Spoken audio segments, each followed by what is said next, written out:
Alright, hello and welcome everyone to lesson 5 of trigonometry. This is the lesson where we learn to find the missing angle.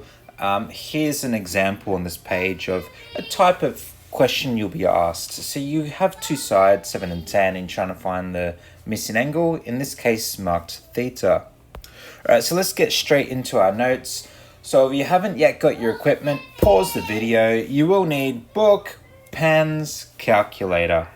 Once you have those things, resume play on the video and we can begin.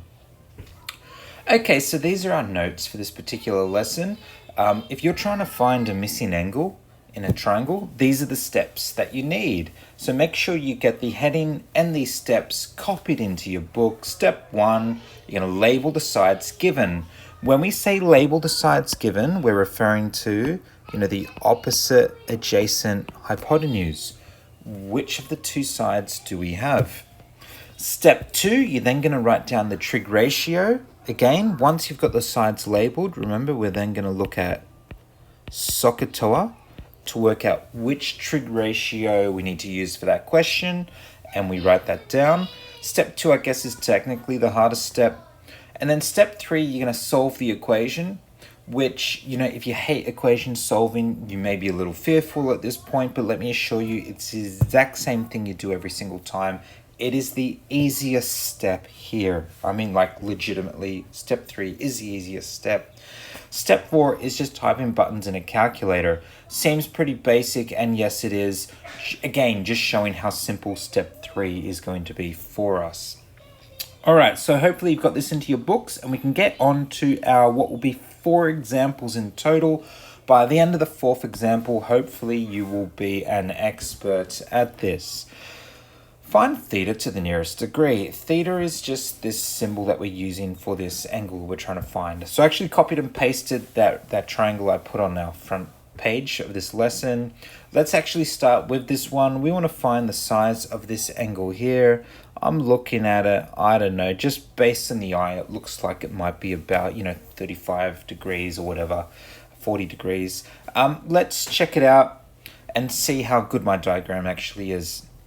Step 1, label the sides. So let me change to a color, which will stand out a bit better. I like this one here. So again, you will notice one of the sides is blank. Guess what? We don't care about that. We're not going to label that. We're going to label the two sides we have. The 10 centimeters is clearly the higher hypotenuse, the longest side, the one opposite the right angle. And the 7 centimeters, right? Our other options is this the opposite side or is it the adjacent side? Well, here's our angle. Is 7 centimeters opposite that or adjacent to it? Remembering adjacent means next to. 7 is opposite the angle. So we have O and H. Step 1 is done. We've labeled the sides. We have O and H. Step 2 was to then write down the trig ratio. Which one do we use? The sine, the cos, or the tan? Well, SOHCAHTOA will reveal all. Just like we've been doing this entire topic. Same steps, really. O and H belongs to the sine. So step 2, we need to write down this trig ratio. Sine, remember with the trig goes the angle. In this case, it's theta. Sine is equal to opposite and then hypotenuse. Opposite and then hypotenuse. So there we go. We get our trig ratio written out. Remember, the order is really important. It was O first and then H in SOHCAHTOA. So O had to go on the top, H had to go on the bottom of the fraction. Step 2 is done. Step 3, easiest step, solve the equation. You're trying to find an angle, theta. That means we need to get rid of this sine. Well, the way we get rid of sine is we move it to the other side and it becomes the opposite. The opposite of sine is what we call inverse sine. Or some people call it like sine to the -1. Ultimately, all you do is sometimes, as you know, it'll be a sine, sometimes it'll be a cos, sometimes it'll be a tan. When we get to the 3rd step here, all we're going to do is take that trig thing over to the other side and put a little -1 at the top. That's all you do. Take the trig part across, put a little -1 at the top because it's like the opposite of that. And that's step 3 done. Step 4, which is probably the second easiest step, is to then type this thing that we have right here into our calculators. So the idea is going to be, you press, to get that sign to the -1, you need to press shift sign. So press shift sign, and then it will come up, and then just put 7/10, or you could even put 7 divided by 10 into your calculator. You then press equals, and you will end up with the correct answer. So if you type that in, we're going to the nearest degree. So right, this is going to be one of those ones, just when I was back in year 5 and we're measuring the angles with the protractors, and all the angles were like in between, we're just going to the nearest angle. So in this case, when you type that in, I believe you're going to get 44 degrees is the nearest angle. So that's how you do these questions. We're going to practice a couple more times. Again, you've seen it once, it may be a little bit confusing. Stay patient, still believe in yourself. You see it a couple more times and it'll get easier and easier. Before you know it, these questions are a joke. All right, on to our second example. By the way, we are copying these examples into our book. So you haven't done that yet, pause the video, copy that in, move on to the next one. Sort of assume that comment is getting said after every example, right? We're getting examples into our books. All right, this second one here, first step, label our sides. Forget the blank side. We have hypotenuse over here, and that 9 centimeters is right next to our angle. So it is the adjacent. This is an A and H one. You will already have SOHCAHTOA written up in your book, so you probably won't need to rewrite this again, but I'm on a new page. I'm going to rewrite it again, just so I've got it there to look at. Step 1 is done, we labeled the side. Step 2 is to write down the trig ratio. A and H belongs to cos. So we have cos of the angle. So cos is equal to, it's A and then H. So I'm going to go 9 and then 18. So we've written out our trig ratio. That was step 2 done. Step 3, to get that angle by itself, to get theta by itself, we need to get rid of the cos. So we bring it across the other side where it becomes a cos to the -1, just like it happened with the sine on the previous question. That's step 3 done. We've solved the equation. And the final step is now to just type this into your calculator.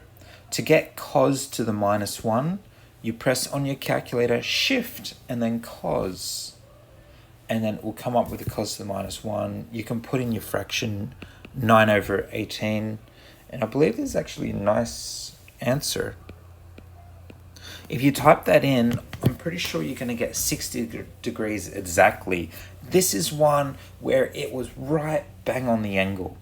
Not a little bit above, not a little bit below. It was right on 60 degrees, which makes me happy and would have made me in year 5 extremely happy. That's the second example done. Right, it's these same steps. Label the side, write out the trig ratio, solve the trig ratio, and then type into your calculator. All right, our third example, here we are. You know what the first step is. We've got to label the sides. Over here is the opposite, because it's opposite the theta. And here we have the adjacent, because it is adjacent or next to the theta. And of course, the hypotenuse was this one, but it is the blank side. We don't care about that side for this question. Step 1 done.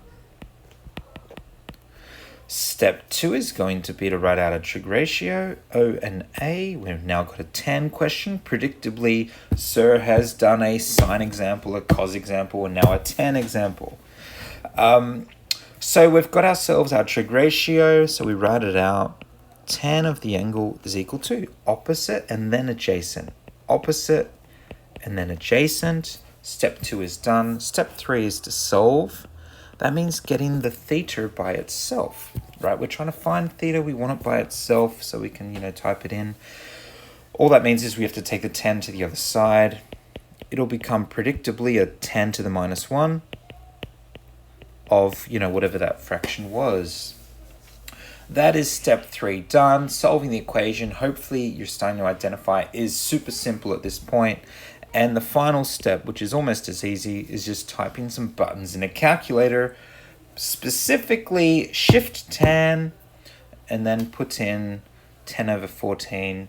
You press equals, and you end up getting an answer. I think it's, in this case, if you type it in 36 degrees. Again, round into the nearest whole number. You know, if it was like 58, 0.3, that would be closer to the 58 degrees. If it was 58.7, in that case, you'd be closer to 59. You just go into the nearest degree. Why? Because 95% of the time, going to the nearest degree is accurate enough for real life. All right, let's move on. That's the third example done. We're definitely getting these copied into our books. And we're on to, lucky last, final example for this lesson. We have ourselves, was meant to be my attempt at a roof truss. That's like, the wooden frame of a roof, before they tile it and all that sort of stuff. So we've got this random roof truss. It's 16 meters across, and the total roof truss is 6 meters high. We're trying to work out what is that angle that we need to be making there with our beams of wood, which I'm calling theta. So in this particular case, look, it may look a little different, but it's the same sort of question we've always been dealing with. We have ourselves a triangle.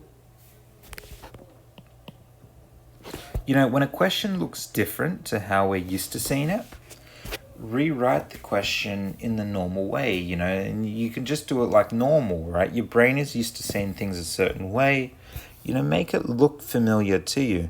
Anyway, that's 6 meters.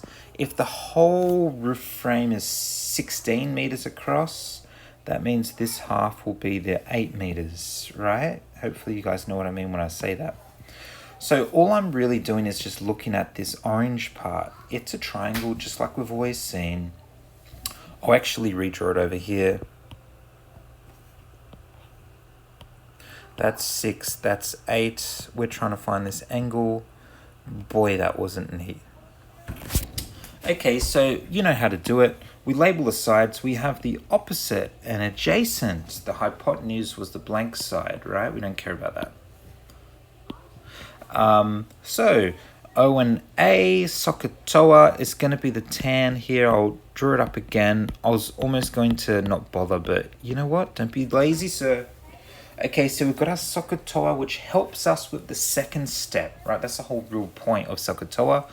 Second step is which trig ratio do we use? O and A is tan. So this one will be a tan is equal to opposite over adjacent.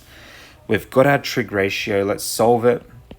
In other words, take tan to the other side where it becomes a tan to the minus 1. And final step is to type in the calculator, press equals, round to the nearest degree. In this case, it's slightly larger than the angle from the previous question. I believe it's 37 degrees to the nearest degree. Okay, so that's how the questions are done. You'll notice, what makes trig so easy is like the questions are kind of done the same way every time. Label the sides, write out the trig ratio, go from there. So this is how you find the size of a missing angle. I've got some questions for you guys to do. So once you've got all your examples copied into your books, try and make it nice and neat. Include you working out, right? Because those examples are the things you're going to look back on when you're doing, quizzes, exams. You're going to need trig next year. You'll need it in year 11 and year 12 if you do mathematics. So this isn't something I want you to just sort of, learn for a week and then forget it. This is a skill you will need for every year from this point onwards that you do mathematics.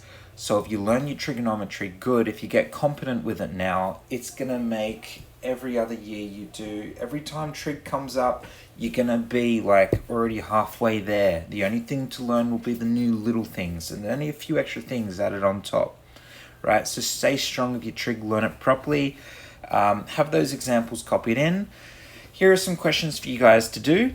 So what I want you to do is pause the video, go through, answer these questions. Whether you include these in your book, whether you do it on some scrap paper, make mistakes, cross it out, try it again, I don't mind. But have a go genuinely at doing these questions yourselves. Pause the video as you go through them. Once you've got your answers or done the best you can with the 4 questions, press play again on this video and I'll give you the solutions. Okay, so hopefully you have actually sat down and done these questions yourselves. And, you got the following answers.